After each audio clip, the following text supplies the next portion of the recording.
Ahí está. Buenas tardes, mi nombre es Hipólito Juárez Martínez, vivo en San Bartolo, Colima, en el Estado de México. Yo me dedico a la carpintería, a vender compra y venta de madera, así como todo lo relacionado a los productos para carpinteros. Yo lo que pretendo con ese apoyo que ando solicitando es comprarme un cepillo grande, que el que tengo es muy pequeño y no me es suficiente. Esto lo hago con el fin de dar mejor servicio a la clientela y pues así hacerme de su confianza. Por lo mismo, yo quisiera que son tan amables me concedieran ese tipo de apoyo que mucha falta me hace, ya que pues he andado por aquí por allá y nunca se me ha dado, ¿no?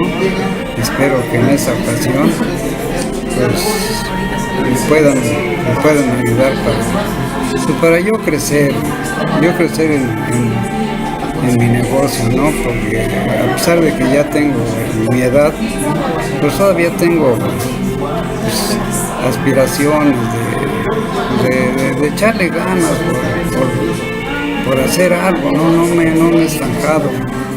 Entonces, les vuelvo a repetir, ojalá y me apoyaran para yo poder pues vuelvo a repetirle, agrandar mi negocio y dar un mejor servicio a la clientela y pues ganarme su confianza y así pues acreditarme más con mis compañeros, ¿no? Con mis clientes, pues, que me hacen el favor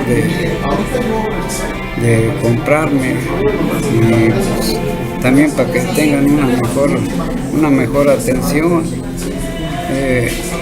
De hecho, pues, y de antemano yo les agradezco la atención que han tenido para mí y para mi negocio.